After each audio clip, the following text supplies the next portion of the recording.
we're talking about identity, which is the most fundamental thing. Where do you get your sense of self from? This is the most fundamental thing in your life, because if you derive your sense of self from a fiction in your mind, which ultimately is what the ego is, your whole life will reflect back to you that this is a fiction, and it will color all your experiences. It will create a neediness, it will create all kinds of emotions that are completely unnecessary, that are manufactured by your mind, and the identity in the mind that we call the ego. Almost like a little entity that doesn't want to go away. It wants to, I want to suffer a bit more, I need my enemies. I need to complain. What can I complain about now? Well, why does he talk so much? He's been going on talking for so long, I can't stand it anymore.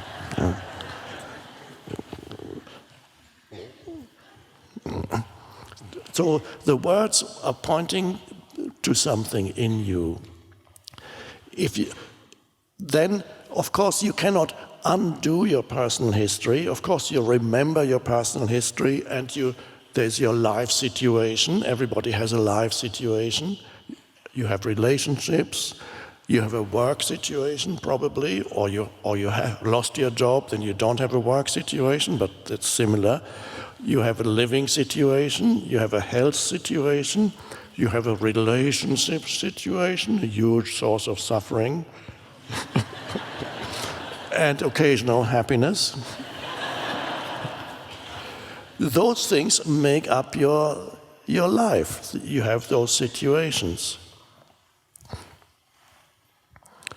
But is that all there is to who you are? So you need to be free. You awaken to who you are beyond your history and your life situation.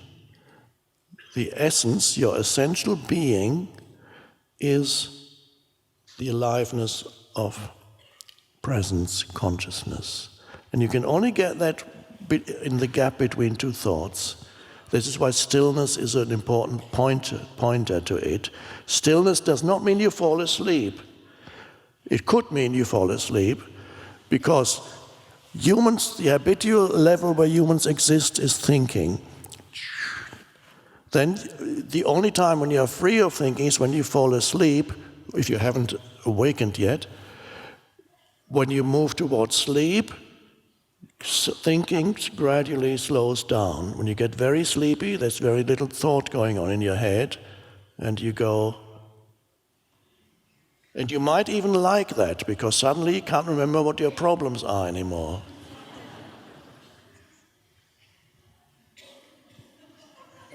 And you feel the pull of sleep, which is so delicious.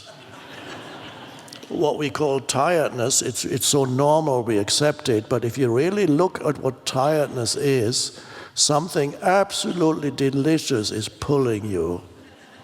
Come this way. You must come this way. It's so delicious. And at some point, even if you try not to go there, the attraction of that place becomes so overwhelming that you have to go there. And in the last moment when you still have some consciousness, you feel, even if you were out in the cold and know if I fall asleep I'm going to die, in the last moment you would still feel the deliciousness of going, the rest wouldn't matter anymore. You're moving towards the source, you're moving to regenerate, you're moving, but you don't know it anymore. You're moving below thought towards sleep. Another way of moving below thought is having a few drinks.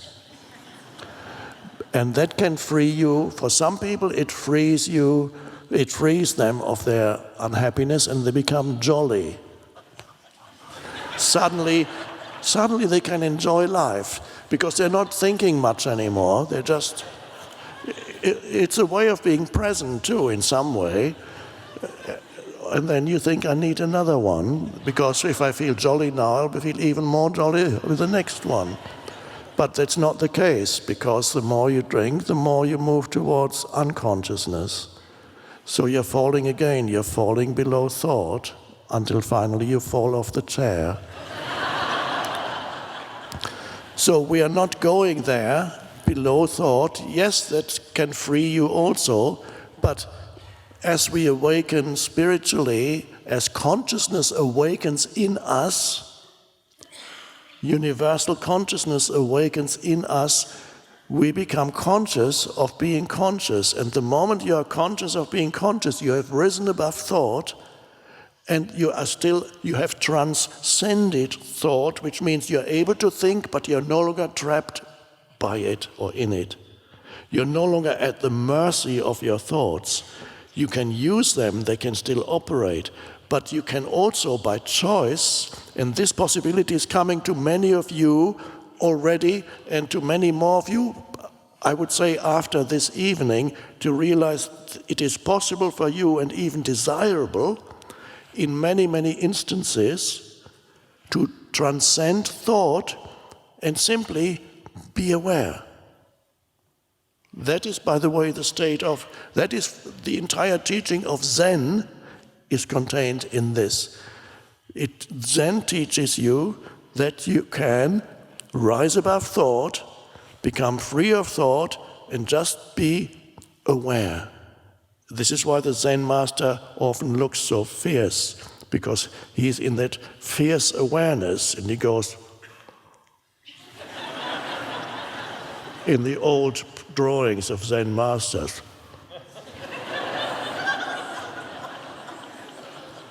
Or they might, one Zen master, when asked, please explain Zen, the only thing he would ever do was raise his finger and look at you.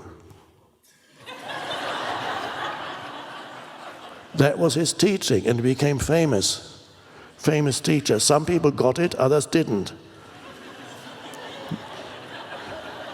If they didn't get it, they said, please explain Zen to me, and he would go.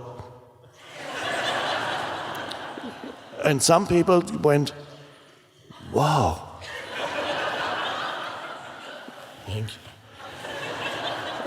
And others didn't get it. They said, did you hear my question?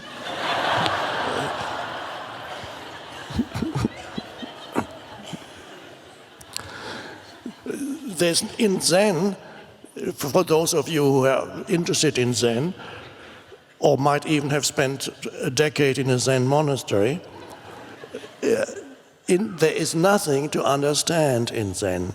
You cannot understand Zen because there is nothing to understand. Zen is about transcending thinking, not falling below thinking, but rising above thinking.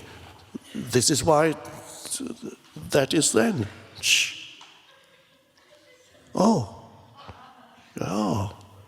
Now many of you, especially after this evening, will discover in yourself the ability to step beyond thought when you don't want thought.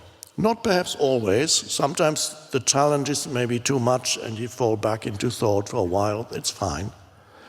But from time to time, and you can actually invite it into your life in many, many situations that are relatively neutral, step out of thought and lose the illusion that in order to hold your life together, you need to think all the time about you and your life. And if you stop thinking about you and your life, it's all going to fall apart. It's going to fall apart if you overthink, which most people do. Overthinking is a disease.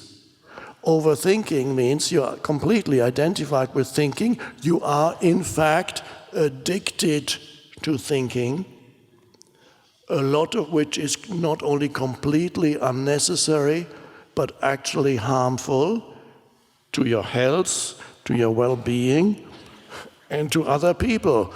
It's harmful to you also because you're making yourself unhappy through it. And if you are making yourself unhappy, the chances are that you're making other people unhappy too. So overthinking, identification with thinking, that is all part of the unconsciousness, the old consciousness, as I call it. Now, a certain percentage of humans has reached a point of readiness where they are able to transcend thinking, become aware of themselves as awareness, as presence, as consciousness. And that becomes their sense of identity or sense of self, their presence. It doesn't need, there's no longer any superiority or inferiority in it. There is in it a recognition. When you now look, not just the dog, it's easier with the dog or the baby, but when you look at another human being, and you're not trapped in the conceptualizing, judgmental mind, you're looking at another human being, and you can sense the background to your perception of this other human being, the sense perception. You may be looking and maybe listening. The background to your sense perception is the space of awareness. You're looking as a conscious presence and not as a person at this human being, because for a moment your mind is still while you're looking and listening, or just looking at into the eyes of another human being. Either somebody close to you or somebody you only meet casually in a shop or whatever, but for a moment you're looking. And there is a recognition at that moment. When you know yourself as consciousness, the wonderful thing is you recognize that essence in every other human being or any other living thing. And that recognition, you recognize that there is something of the same essence that is in you also in the other. And you are able to, so to speak, look through the personality which is there, which manifests through their words, whatever they are saying, the conditioned personality, which is their mind, their egoic mind, that of course will be there. But you're able, if you are still and present, you can look at them, and then for a moment you sense their essential beingness or consciousness, because you know your own consciousness, and that's the recognition of oneness. And it is only there, out of that state of consciousness, that which frees you from eternal conflict with other humans, which is ego condemns you to, it is only that can free you from the eternal conflict, and out of that emanates that which makes you truly human, or more than human almost, empathy, a loving kindness towards another arises.